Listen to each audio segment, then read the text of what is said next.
Hello everybody, this is Mr. Strager, and welcome back to another geometry lesson. Today, section 3.2. We talked last time about transversals, and I mentioned that they're going to be coming up time and time again, and today is no exception. Our question for the day is, what happens when two parallel lines are cut by a transversal? Spoiler alert, we end up with some congruent angles, and we want to see those properties today. So as we learned in section 3.1, what do we call a line that intersects two or more coplanar lines at different points? We call that a transversal. However, when a transversal intersects two parallel lines, some unique properties start to emerge. To explore one of these properties, I want us to see what we can do with a small proof here. This is sort of a warm-up for us, especially because next section is going to be all about proofs. So here's what I want you to do. Given that angle 1 in this diagram is congruent to angle 3, I want you to try and prove that angle 1 is congruent to angle 2 as well.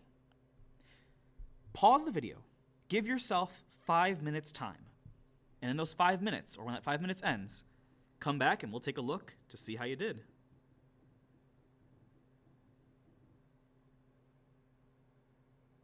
Hopefully you've had a chance to pause the video and give this proof a shot. The only way you get better at doing proofs is by doing them, not by watching them. But this will be a good way to check. With every single proof, we always want to start with our given information. We know that angle 1 is congruent to angle 3. But from here, we don't have a lot of other places to go. So think back to Unit 2 with Mr. Strager's 7 tips. One of my tips is, if you're stuck, look around for some mathematical definitions. There's no definitions in our given, really. We could use the definition of congruence, but since our ending statement also has a congruence symbol, we don't really want to switch from congruence to equals. So my next suggestion is to look at your diagram, and we definitely have one. On our diagram, we do see there's an interaction with angle 3 and angle 2 that's not mentioned in our given. However, I did give you the hint of putting it in the proof for you. It's the fact that angle 3 is congruent to angle 2. And we know this because they are vertical angles. And by the vertical angles congruence theorem, all vertical angles are congruent. Sweet. So what do we do now? Well, we have that angle 1 is congruent to angle 3. We have that angle 3 is congruent to angle 2. So we can use the transitive property to combine these two statements. As a reminder, the transitive property says if you've got two parts that are matching, you can sort of connect the missing pieces or the leftover bits. Since angle 3 is over here and angle 3 is over here, it's the transitive property that connects them. So this would be the transitive property of, and since we're talking about angles that are congruent, it's the transitive property of angle congruence. And we don't even need that fourth step. You may have used the fourth step though, and that's okay. I left that step in case you had angle 2 is congruent to angle 1, so you could switch them around. With that proof out of the way, we now notice something interesting. If we know that these two angles are congruent, then these two alternate interior angles are congruent. It's pretty interesting. Let's see what we can do with that. We have 4 definitions for today, and you may notice that these look familiar. All of these definitions, except for the last one, are going to say pretty much the exact same thing. So be ready for a little bit of redundant writing. The corresponding angles theorem says this.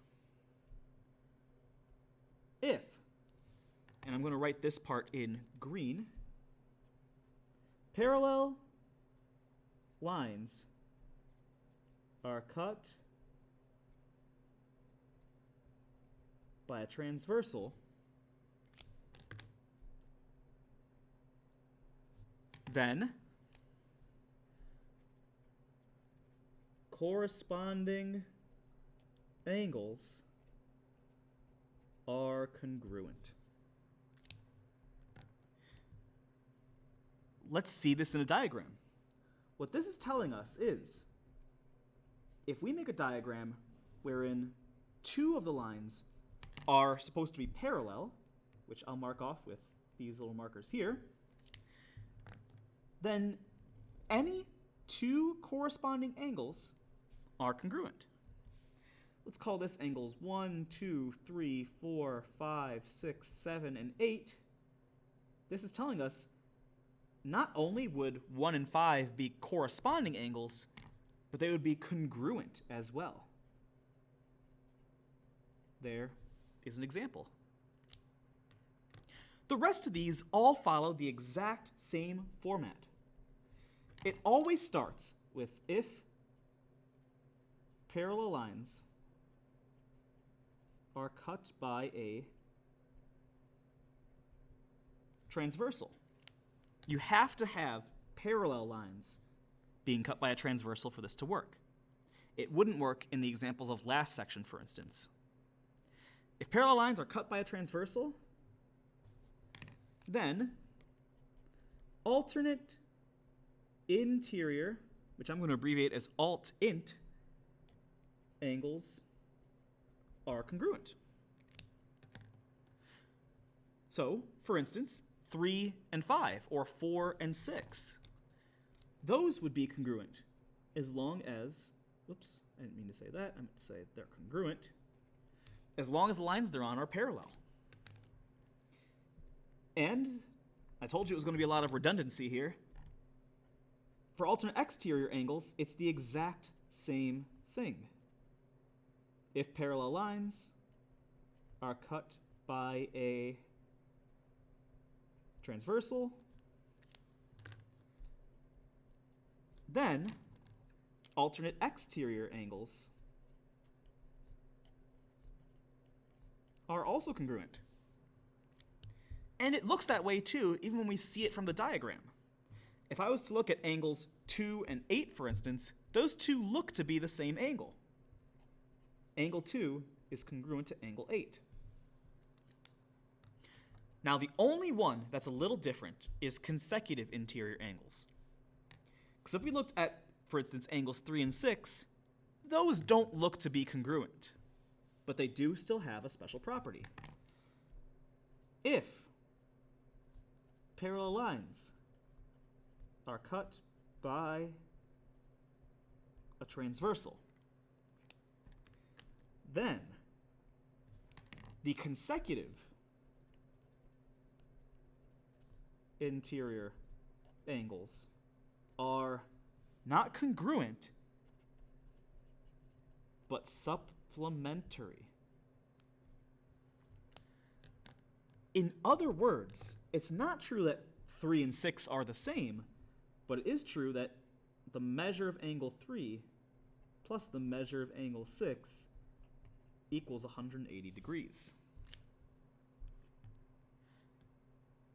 These theorems are used super frequently. They're used even in other units super frequently. Please add them to your note card so you know that you're allowed to use them. With that said, now that we've got all the definitions out of the way, let's take a look at some examples. Here's an interesting little fun fact about parallel lines intersected by a transversal. And I wrote it down here, even though I should have written it at the top. Anytime you have two parallel lines intersected by a transversal, all you need is one of the angles to find every other angle that exists on that diagram. It's a lot of power. We know that angle 1, which I'm going to call this just angle 1, is 120 degrees. What other angles appear to be 120 degrees and why? So we have to explain our reasoning using theorems and postulates. Thankfully, one of these we can do even without our knowledge from yesterday, or last class I should say, angle 1 and angle 4 have a relationship. They're vertical angles. And we know automatically that vertical angles are congruent. So angle 1 is congruent to angle 4 due to the vertical angles congruence theorem. Because of that, angle 4 must be 120 degrees. Now, let's look on the other side of the diagram. We see that 5 and 8 are both relatively large angles. But how do they relate back to angle 1? Well, if I look at angle 1 and angle 5, they're both in the top left of their intersections. This must make them corresponding. So angle 1 is congruent to angle 5 due to the corresponding angles theorem. Because they're corresponding and they're on parallel lines, angle 5 also has to be 120 degrees. Nifty. Last, most certainly not least, we look at angle 8, and we know that angle 8 has to be the same measure as angle 1. These two are on the outside of the parallel lines, but they're on opposite sides as well. So we say that angle 1 is congruent to angle 8 due to the alternate exterior angles theorem. So angle 8 must be 120 degrees. Very nice. Now, I promised you that you could find every angle measure in this diagram. What if I asked you to find angle 6? I know it's not part of the question, but I want to see if we can do it. Well, we can use another relation that we learned in Unit 1. These two angles, angle 5 and 6, form a straight line together. So what do we call them? A linear pair. According to the definition of a linear pair, angle 6 plus angle 5 would have to be 180 degrees. 120 plus 60 makes 180 degrees. So angle 6 would be 60. And then we can use all the same relations to find the other angles. Angle 2 is corresponding, so it'd be 60 degrees.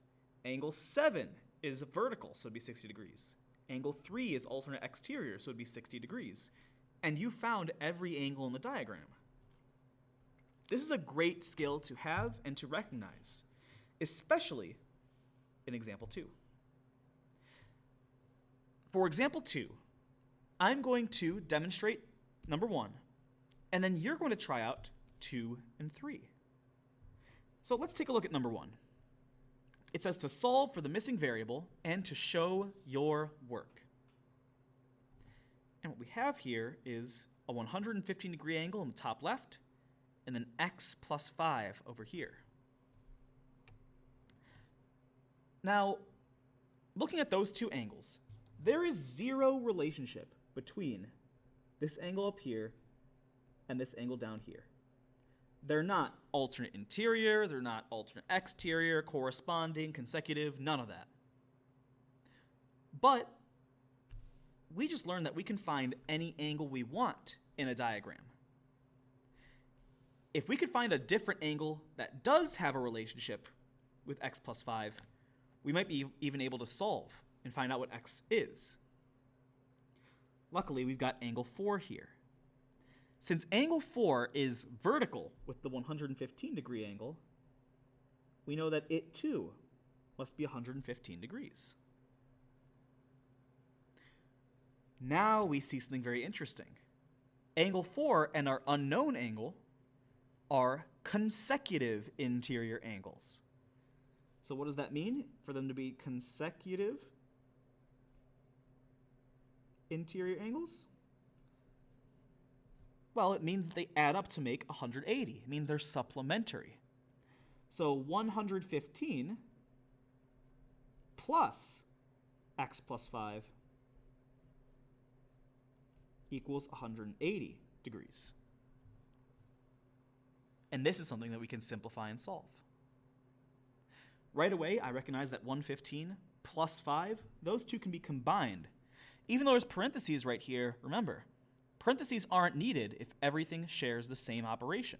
Since we're all just adding, we can just combine and say 120 degrees plus x equals 180.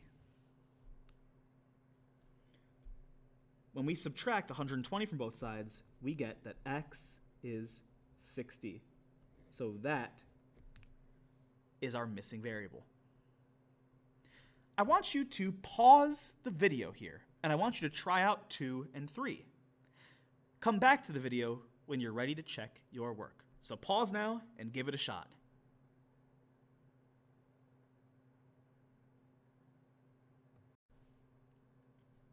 How'd you do? Hopefully we recognized that example 2 looks a lot like example 1.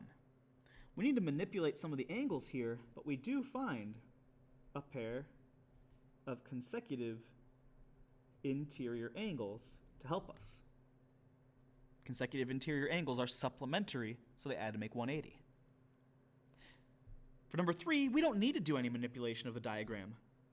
We already have a pair of alternate exterior angles, and alternate exterior angles are congruent to each other. If two things are congruent, then their measures are equal. So we can set 6y minus 3 equal to 129. When we solve, we get 22. Sweet. To finish off today's lesson, there are 2 more types of angles that I'd like to talk about. But they're not related to the other ones. These are angles that we find in our everyday life. For this, I'm going to draw you a brief example on the back side of this paper. Let's say I'm walking around. This is me. This is Mr. Strager. He has a top hat on because he's feeling fancy that day. So I'm walking along, and I'm minding my own business. I'm looking straight ahead. But then, simultaneously, 2 things happen. First off, on one hand, there is a small puppy that's just sort of sitting there. And obviously, if there's a small puppy, you know I gotta pet it. The second thing is, there's a rather large airplane with its nose pointed straight down towards me that is about to arrive at my destination. Not necessarily as fun as the puppy, but it is still happening nonetheless. I could look one of 2 directions. I could either look down towards the puppy from my horizontal viewing angle, or I could look up towards the airplane, which is probably more important, to be honest. What I've done is I've created 3 lines of sight. So this is my horizontal line of sight, and it's just the direction that I'm looking at. If I'm looking down at the puppy and don't notice the plane necessarily, what I have here is an angle created between the horizontal line and this new puppy line of sight. This angle is called the angle of depression. Depression meaning like an indent or downwards. To remember it, think of somebody who has seasonal depression, for instance. Maybe they're feeling a little bit down, to put it lightly. Angles of depression go down. If I instead looked from the horizontal and looked up at the airplane, we would call this an angle of elevation.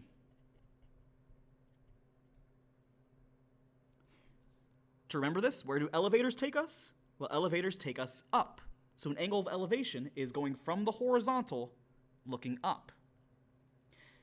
These angles only come about when you are looking first at a horizontal line. So it's always from the horizontal. Let's take a look at the notes. So like we said, An angle formed from a horizontal line where the observer is looking up from the horizontal is an angle of elevation.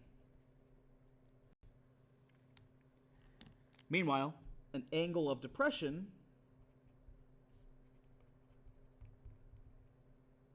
is any angle that is formed from a horizontal line where the observer is looking down from the horizontal. What we'll see is angles of elevation and angles of depression can interact in very strange ways when you have multiple lines of sight. So here's an example. A balloonist, someone who is in a hot air balloon, sees a car at a 37 degree angle of depression from the horizontal. And we need to find angle 2 here. Well, remember that an angle of depression is from a horizontal looking down. So let's first identify if there is a horizontal at play. And there are 2 horizontals at play. We have one horizontal that is from the balloonist's point of view. This is the balloonist looking straight across the sprawling landscape as they float away. But there's a second horizontal. Did you catch it? The car is driving on a horizontal road. I mean, it'd be difficult to drive a vertical road, for instance. So we have 2 horizontals to look at. Since we're talking about a 37 degree angle of depression, this line here is from the horizontal looking down at the car. So this is our angle of depression. This is 37 degrees. But how are we supposed to figure out angle 2? It seems like 2 totally unrelated things. Until you realize something. This is a horizontal because it's the line of sight of the balloonist. But the ground is also a horizontal because it has to be. Do you catch what's going on here? We have a pair of parallel lines, and the balloonist's line of sight here makes a transversal. We have 2 parallel lines cut by one line. Therefore, we have all the angles that we can relate. Corresponding, alternate interior, alternate exterior, all of it. Because this is on the inside of these 2 parallel lines, and angle 2 is on the inside of these 2 parallel lines, and they're on opposite sides of the transversal, we could say the measure of angle 2 equals 37 degrees due to the alternate interior angles theorem. Done and dusted. Thank you so much, everybody. Have a fantastic rest of your day.